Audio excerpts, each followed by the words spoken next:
আসসালামু আলাইকুম, সবাই কেমন আছেন? আশা করি সবাই ভালো আছেন। আজকে ঈদের 3 দিন, ঈদের 3 দিন হয়েছে। কিছু মাল আছে ঘরে, আজকে মার্কেটে যাইতেছি। আজকে অনেকদিন ঘরে বলেছি আলাদা যাতে মালগুলো বেশি তাড়াতাড়ি আয়, কিছু অর্ডার লেগেছে। প্রচুর রোদ,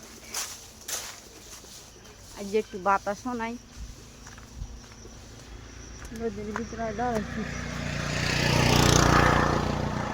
অনেক রোদ, অনেক রোদে মরণ, সব কিছু ইয়ে দাঁড়িয়ে এত রোদ দিচ্ছি।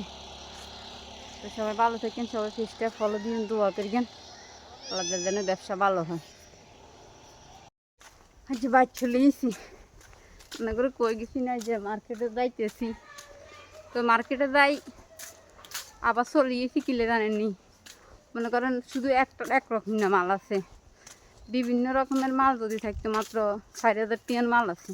তো এই মাল দিয়ে মার্কেট ঘুরি 1-150 টাকা, 2-450 টাকা গায়ে বাদি কিতে করে এলে চলিয়েছি। সকাল আল্লাহ ডাকা যাই, যাইতে মাল আনি। আল্লাহ দিনে পরশু দিন যাই, তো এর লেগে চলিয়েছি। শুধু নেকাপ 5 ডজন ছিল আর ক্যাপ 4 ডজন এটি চলিয়েছি বাড়িতে। বেটাটা আছে না, আমরা চিনি রাখেন আনবে দিকে যদি মাল আল্লাহ যায়, বেটাটারে বিশ্বাস করবে না। এটা মিটার মাঝে কীভাবে যে চুরি করে বলার বাইরে। আজকে আঙ্গরে জন্মের ঠগানিছি। আঙ্গ মাল হইল একটা 40 কেজি, ওটা হয়েছে 29 কেজি। আমরা তো এত কিছু বুঝি না, এত মাপ সম্পর্কে এত কিছু আইডিয়াও নাই।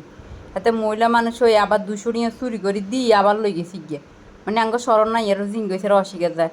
তখন শুনছি ওই পাশের বাড়ির চাষির কাছে আঙ্গ আরেক বাড়ির চাষির তো মাল নিছে, ও হাতে চোরামি করে